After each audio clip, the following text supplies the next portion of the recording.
بالله من الشيطان الرجيم.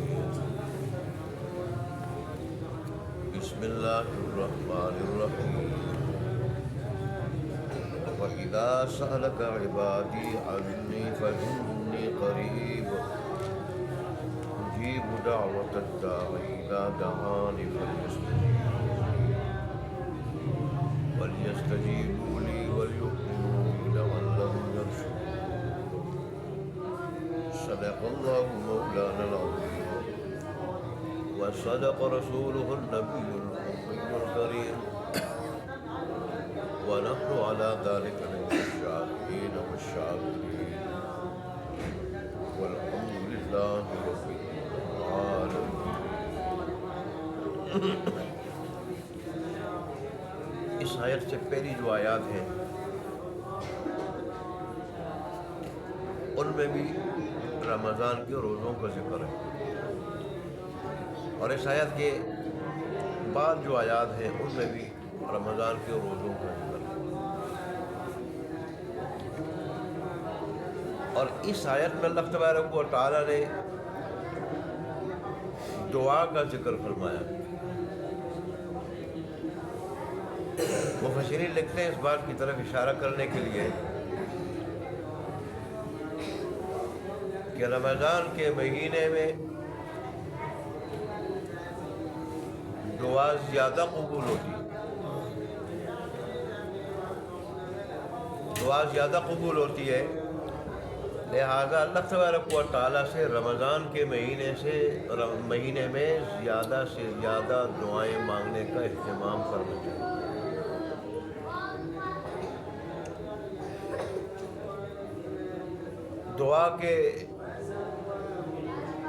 دعا کی زیادہ قبولیت کا تعلق زمان کے ساتھ بھی ہے اور مکان کے ساتھ بھی ہے.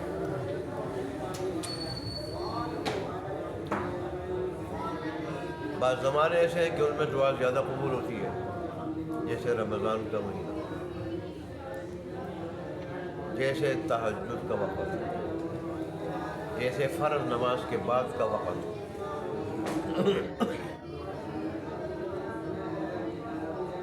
اور جیسے جمعے کا دن، خاص کر اس میں گھڑی ہوتی ہے. اس میں آج کل لوگ فرض نماز کے بعد دعا نہیں مانگتے، حالانکہ فرض نماز کے بعد رسول اللہ صلی اللہ علیہ وسلم خود آپ کا معمول تھا. سنت تو آپ کا عمل ہے نا، اصل سنت. تو یدعو بعد کل صلاۃ مکتوبۃ، آپ ہر فرض نماز کے بعد مانگتے تھے. صحیح حدیث میں آیا ہر فرض نماز کے بعد مانگتے تھے، بعد کل صلاۃ مکتوبۃ، ہر فرض نماز کے بعد. اور آپ حکم بھی دیتے تھے کہ فرض نماز کے بعد دعا مانگا کرو، اس کا اہتمام کیا کرو.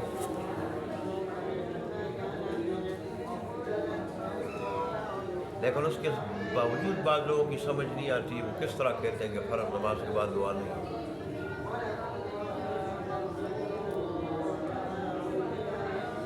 مسنون عمل تو وہ ہے جو رسول اللہ صلی اللہ علیہ وسلم سے ثابت ہو. تو آپ کے بارے میں صحیح حدیث میں آیا ہے یدعو بعد کل صلاۃ مکتوبۃ، ہر نماز کے بعد آپ دعا مانگتے، ہر فرض نماز مکتوبہ فرض ہو گئے. اور فرماتے بھی تھے کہ ہر فرض نماز کے بعد دعا مانگا کرو، اہتمام کیا کرو اس میں. اور یہ بھی فرمایا کہ فرض نماز کے بعد دعا زیادہ قبول ہوتی ہے. کہ نماز میں ہر ایک آدمی تنہا نماز پڑھ رہا ہو، تنہا، تو بھی کہتا ہے اہدنا، اہدنی نہیں کہتا، اہدنا کہتا ہے. تنہا پڑھ رہا ہو تو بھی، سنتے پڑھ رہا ہو تو بھی، نفل پڑھ رہا ہو تو بھی، فرض کر کے اکیلے پڑھ تو بھی اہدنا. اللہ ہمیں دکھا دے اور ہمیں چلا دے سیدھے راستے، صراط مستقیم پہ چلا دے. اس کا نقطہ مفسرین نے کیا بیان کیا ہے کہ جب دعا میں اور مسلمانوں کا انسان ساتھ شامل کرتا ہے تو اس کی قبولیت کے زیادہ چانس ہوتے ہیں. تو ایسے ہی مجمع میں جب سارے مجمع نے اللہ کے آگے ہاتھ اٹھائے ہوئے ہوں اور پھر رسول اللہ صلی اللہ علیہ وسلم کی تاکیدی ارشادات بھی اور رسول اللہ صلی اللہ علیہ وسلم کے سارے مجمع نے ہاتھ اٹھایا ہو تو اللہ تبارک و تعالیٰ کے بعض ایسے بھی مقبول بندے اس مجمع میں ہو سکتے ہیں کہ جن کی برکت سے اللہ دعا قبول کر دعا قبول کر.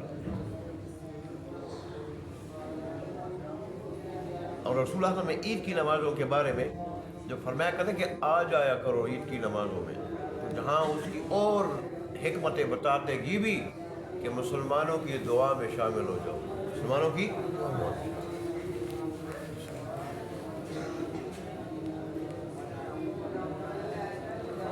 اور دعا ایسی چیز ہے دین کے اندر اس کی بڑی اہمیت ہے، بڑی اہمیت. اور دین کا یہ ایک اہم اصول ہے دعا. یہاں تک کہ رسول اللہ صلی اللہ علیہ وسلم نے فرمایا کہ دعا ہی عبادت ہے، دعا ہی عبادت ہے. کہیں فرمایا کہ دعا عبادت کا مغز ہے، کہ اصل چیز تو کیا ہے؟ دعا ہے. کیونکہ عبادت اللہ نے اس لیے فرض کی کہ بندے کی بندگی کا اور اللہ تبارک و تعالیٰ کے رب ہونے کا اظہار ہو جائے، اس کے معبود ہونے کا اور اس کے عابد ہونے کا اظہار ہو جائے.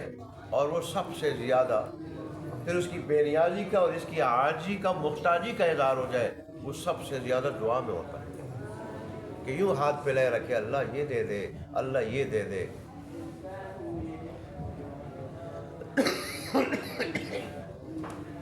پھر مستدرک کی حدیث میں آیا، کتاب کا نام ہے، مشہور کتاب ہے حدیث کی. تو مستدرک میں یہ حدیث آئی ہے کہ دعا یہ مومن کا نور ہے، دعا مومن کا نور ہے، دعا مومن کا ہتھیار ہے، دعا آسمانوں کا نور ہے، دعا زمین کا نور ہے.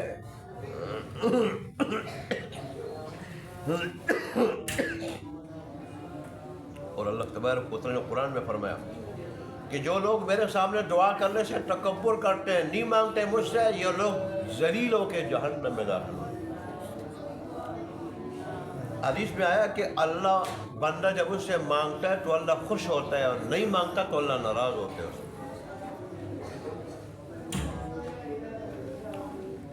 تو بہرحال یہاں پہلے بھی رمضان کے روزوں کا ذکر، بعد میں بھی رمضان کے روزوں کا ذکر، بیچ میں دعا کا ذکر، اس بات کی طرف اشارہ ہے کہ رمضان میں دعا زیادہ قبول ہوتی ہے.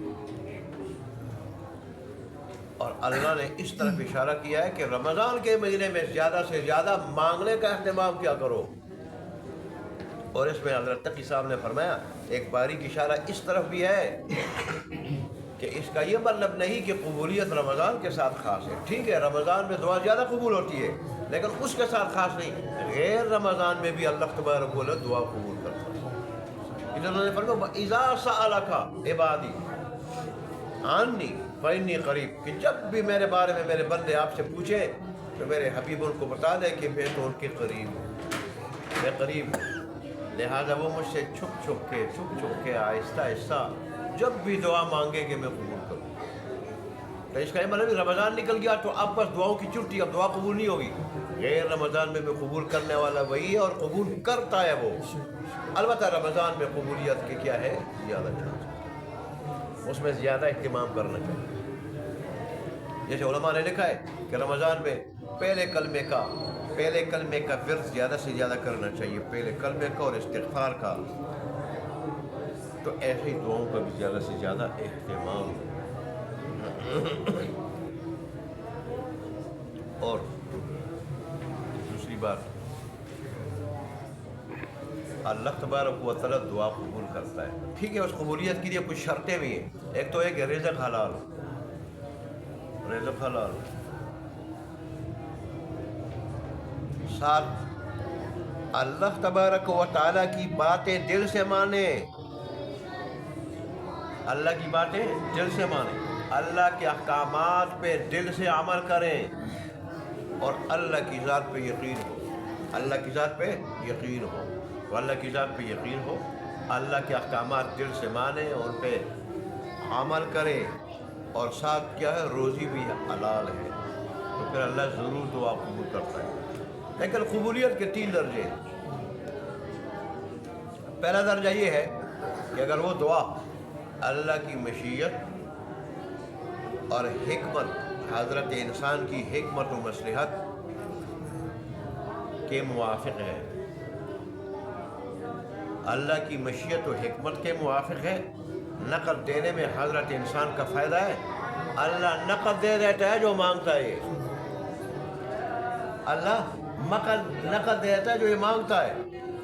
اور اگر اللہ کی مشیت حکمت میں حضرت انسان کے مفاد میں نہیں نقد دینا، تو پھر اللہ تبارک و تعالیٰ اس کے بدلے میں ایسے مصیبت ٹال دیتا ہے۔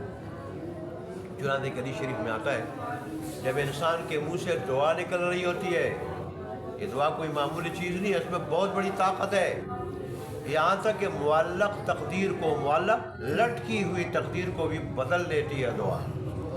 کہ اللہ کہتا ہے اس نے اگر مانگ لیا تو یہ، نہ مانگا تو پھر یہ ہوگا۔ اس کو معلق لٹکی ہوئی تقدیر کہتے ہیں۔ اس نے محنت کی تو یہ، نہ کی تو یہ، مانگ لیا تو یہ ملے گا، نہیں مانگا تو یہ ملے گا، اور لٹکی ہوئی تقدیر کو بھی دعا تبدیل کر دیتی ہے۔ اور دعا کے الفاظ جب اس کے منہ سے نکل رہے ہوتے ہیں، دعا جب اس کے منہ سے نکل رہی ہوتی ہے، تو اوپر سے جو مصیبت، بہت بڑی مصیبت، آفت نازل ہو رہی ہوتی ہے، یہ دعاؤں سے ٹکرا رہی ہوتی ہے، یوں ٹکرا رہی ہوتی ہے، اور اس مصیبت کو ٹال رہی ہوتی ہے، روک رہی ہوتی ہے، اس آفت کو ٹال رہی ہوتی ہے، اور اس وقت تک وہ ٹال رہی ہوتی ہے جب تک اسرافیل علیہ السلام سور نہیں پھونکتا۔ اسرافیل علیہ السلام سور نہیں پھونکتا، قیامت تک وہ دعا اس طرح اس کو ٹکراتی رہتی ہے، اور آفت کے نازل ہونے سے وہ روکتی رہتی ہے۔ اب اسے آپ اندازہ لگا لیں کہ دعا اللہ کی کتنی بڑی نعمت ہے، کتنی بڑی نعمت ہے حضرت انسان کے لیے۔ ایک بچہ جب مانگتا ہے ماں سے، مانگتا ہے، تو اگر دودھ پینے کے زمانے میں، دودھ پینے کے، جب وہ روتا ہے اور ماں سے مانگتا ہے، بلکہ صرف روتا ہے، ماں سمجھ جاتی ہے بھوک لگی ہوئی ہے، وہ دودھ پلا دیتی،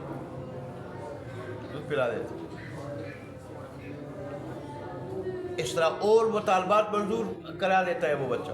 تو اللہ سے جو مانگتا ہے، اللہ سے، دیکھیں ہم مسلمان تو بڑے خوش قسمت ہیں، ایمان والے بڑے خوش قسمت ہیں کہ رب سے ہمارا ایمان کا رشتہ ہے، اور اس ایمان کی وجہ سے اللہ ہم سے راضی ہے، لہذا ہم تو ڈائریکٹ اس سے مانگے اور ڈائریکٹ کو دے دے۔ وہ ذات ہے کہ جب دینے پہ آ جائے تو اس کے علاوہ دنیا کا بڑا سے بڑا بادشاہ جس کی حکومت ساری دنیا پہ ہو، وہ بھی اوپر والا جب دینے پہ آ جائے تو وہ پوری دنیا کا بادشاہ بھی اس کی دعا کو، دینے کو، عطا کو روک نہیں سکتا۔ ایسی ذات ہے۔ پھر ہمیں پھر کیا فکر ہے، ہمیں کیا غم ہے پھر؟ اللہ اللہ تبارک و تعالیٰ نے جب یہ حکم دیا ہے کہ تم اللہ کی بڑائی بیان کرو، کہ اس نے تمہیں ہدایت عطا کی ہے، اور اللہ کا شکر ادا کرو، تو اس میں بعض مسلمانوں نے رسول اللہ سے پوچھا کہ اللہ دور ہے یا نزدیک ہے؟ نزدیک ہے تو ہم آہستہ مانگے، دور ہے تو ہم زور سے مانگے۔ اس میں اللہ نے یہ آیات بھیجی، ان سے کہو کہ اللہ قریب ہے، تمہیں چیخنے چلانے کی ضرورت نہیں، تم آہستہ آہستہ مانگ سکتے ہو اللہ سے۔ ایک حدیث میں یوں آیا ہے کہ اللہ تبارک و تعالیٰ تمہاری سواری کا جو جانور ہے، اللہ اس کی گردن سے زیادہ قریب ہے تمہارے۔ جب آدمی سواری پر سوار ہوتا ہے اور خصوصاً جب دوڑ رہا ہوتا ہے، اس وقت یہ سر جو ہے نا اس کی گردن سے ملا دیتا ہے، اللہ فرمائے اس سے بھی زیادہ قریب ہے۔ بلکہ قرآن میں خود اللہ نے فرمایا کہ اللہ شاہ رگ سے بھی زیادہ قریب، جو ہے ہر ایک آدمی کی وہ زندگی کی رگ ہوتی ہے، زندگی کی اللہ فرماتے اس رگ سے میں زیادہ قریب ہوں، ذات کے اعتبار سے بھی، علم کے اعتبار سے بھی، محبت کے اعتبار سے بھی، رابطے کے اعتبار سے بھی، رابطے ہر اعتبار سے اللہ تبارک و تعالیٰ کیا ہے نزدیک ہے۔ یہی وجہ ہے رسول اللہ نے ایک سفر میں دیکھا کہ لوگ اونچی اونچی آواز سے دعائیں مانگ رہے تھے، تو انہوں نے کہا اپنے اوپر رحم کھاؤ، نرمی کرو اپنی جانوں پہ، جس ذات سے مانگ رہے ہو کوئی دور نہیں، وہ نزدیک ہے، وہ تمہارے جانوروں کی گردنوں سے زیادہ قریب ہے، کیونکہ اللہ نے فرمایا میں تو ان کی شارک سے بھی زیادہ قریب ہوں۔ اور یہی وجہ ہے کہ دعا آہستہ مانگنا اونچی آواز سے مانگنے کے مقابلے میں بہتر ہے، بلکہ قرآن کے الفاظ تو چھپ کے مانگنا۔ حضرت زکریا علیہ السلام کے بارے میں آتا ہے کہ انہوں نے رب سے مانگا دعا، کس طرح دعا مانگی رب سے؟ چھپ کے۔ اس لیے رسول اللہ نے فرمایا کہ اونچی آواز سے ذکر کرنا بھی جائز ہے، لیکن آہستہ ذکر کرنا یہ اس سے بہتر ہے، اس لیے کہ اس میں دکھلاوا نہیں، یہ اس سے بھی دور ہے۔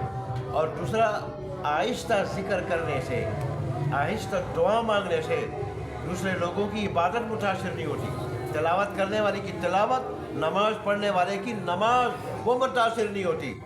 تو دعا بھی اور ذکر بھی، اونچے ذکر اور اونچی دعا سے آہستہ کیا ہے یہ بہتر ہے۔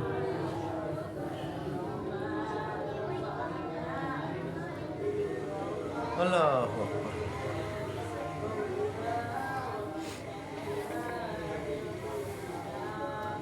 تو اس لیے اللہ تبارک و تعالیٰ نے آج رمضان کے روزوں کے درمیان میں خصوصی دعا کا ذکر فرمایا، اور اس سے دعا کی اہمیت کا اندازہ ہوتا ہے کہ اللہ تبارک و تعالیٰ نے جب ایک اہم عبادت کا ذکر فرمایا، اہم زمانے کا، اہم مہینے کا، عبادت کے لحاظ سے کہ عبادت کا اجر وہاں کئی گنا بڑھ جاتا ہے، یہاں تک کہ نفل فرض کے برابر ہو جاتے ہیں، اور فرض 70 گنا بڑھا دیے جاتے ہیں، اور یہ 70 کنایا ہے کثرت سے بھی، ممکن ہے اس سے مراد کہ بے شمار درجہ اللہ بڑھا دیتا ہے اس کو۔ وہاں اللہ تبارک و تعالیٰ نے فرمایا کہ دعا کا اہتمام کیا کرو، مہینہ اور زمانہ انتہائی اہم، دعا کی قبولیت کے لیے خاص،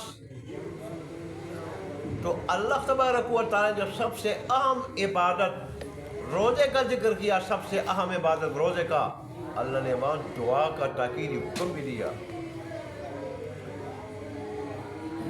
کہ اس مہینے میں زیادہ سے زیادہ اللہ تبارک و تعالیٰ سے دعا مانگا کرو۔ اللہ تبارک و تعالیٰ ہمیں عمل کرنے کی توفیق عطا فرمائے۔ آج کل جو امام دعا مانگتے ہیں تو بہت سارے لوگ یا تو مانگتے نہیں، اللہ سے تو ہر وقت دعا مانگنی چاہیے۔ علماء نے لکھا ہے کہ اللہ کا قرب اگر کوئی حاصل کرنا چاہتا ہے تو دو چیزوں کا اہتمام کرو، جیسے حضرت تقی صاحب فرماتے ہیں 2 چیزوں کا اہتمام کر لو، اللہ کا قرب حاصل کرو، اللہ کے مقبول بن جاؤ۔ ایک تو ہر وقت اللہ کا ذکر کیا کرو، اللہ کو یاد کیا کرو، خود اللہ کہتے تم مجھے یاد کیا کرو گے میں تمہیں یاد کیا کروں، تم مجھے یاد کرو تاکہ میں تمہیں یاد کروں، تو مجھے دنیا کی مجلسوں میں یاد کرو، میں تمہیں اس سے بہتر مجلسوں، فرشتوں کی مجلسوں میں یاد کروں گا، دل میں یاد کرو گے میں بھی دل میں یاد کروں گا، اور اونچا یاد کرو گے میں بھی اونچا یاد کروں گا، مجلسوں میں یاد کرو گے میں بھی اس سے بہتر مجلسوں میں یاد کروں گا، میری طرف سے تم چل کے آؤ گے تو میں بھی تمہاری طرف چل کے آؤں گا، جلدی آؤ گے میں بھی جلدی آؤں گا۔ کتنا سمجھا اللہ تبارک و تعالیٰ نے۔ ایک اللہ کو ہر وقت یاد کرے، اور ظاہر ہے قیامت کے دن ندامت ہوگی، نادم ہوگا انسان اللہ کی یاد سے غفلت پہ، اس غفلت سے بھی بچ جائے، اس ندامت سے ہی بچ جائے گا۔ اور دوسرا، اللہ کا قرب اگر چاہتے ہو کہتے اپنے ہر معاملے میں رب کی طرف رجوع کرو، ہر معاملے میں رب کی طرف رجوع کرو گے تو اللہ تبارک و تعالیٰ تمہارے سارے معاملات درست رکھے گا، درست کر دے گا، اور اللہ تمہیں اپنا مقرب بنا دے گا۔ اللہ عمل کی کرنے کی توفیق عطا فرمائے۔ چلے دیکھ لیں جی، وَإِذَا سَأَلَكَ عِبَادِي، اور جب آپ سے پوچھیں میرے بندے عنی، میرے بارے میں، کہ وہ کہاں ہیں، یعنی دور ہے نزدیک ہے، فَإِنِّي قریب، تو بے شک میں تو قریب ہوں، تو بے شک میں تو بہت قریب ہوں، اجیب دعوت الداعی، میں پکارنے والے کی پکار کو سنتا ہوں اور اس کا جواب دیتا ہوں۔ بعد نے ترجمہ کیا ہے، میں دعا کرنے والے کی دعا کو قبول کرتا ہوں، اذا دعانے، جب وہ مجھ سے دعا کرتا ہے، جو مجھ سے دعا کرتا ہے، فَلْيَسْتَجِيبُوا لِي، جب میں بندوں کے ساتھ اتنا مہربان ہوں کہ ان کی ہر دعا کو سنتا بھی ہوں اور قبول بھی کرتا ہوں، پر بندوں کو بھی چاہیے کہ وہ بھی میرے ساتھ وفا کا مظاہرہ کرے، فَلْيَسْتَجِيبُوا لِي، بس چاہیے کہ وہ ہر حکم مانے، ہر حکم مانے، ہر بات مانے، لی میری، فَلْيَسْتَجِيبُوا لِي، بس چاہیے کہ وہ بھی میری ہر بات مانے، وَلْيُؤْمِنُوا بِي، اور میرے اوپر ایمان لائیں، میری ذات کے اوپر یقین رکھیں، ایمان کا معنی یقین بھی ہے، لَعَلَّهُمْ يَرْشُدُونَ، تاکہ وہ راہ راست پہ آ جائے، تاکہ وہ راہ راست پہ آ جائے، تاکہ ان کو راہ راست نصیب ہو جائے۔ تو اللہ دعا کو قبول کرتے ہیں دو شرطوں کے ساتھ، ایک اللہ کی ہر بات مانے، اور دوسرا اللہ تبارک و تعالیٰ کی باتوں پہ یقین رکھے، اور یہی ذریعہ ہے راہ راست پر آنے کا۔ اللہ میں عمل کرنے کی توفیق عطا فرمائے۔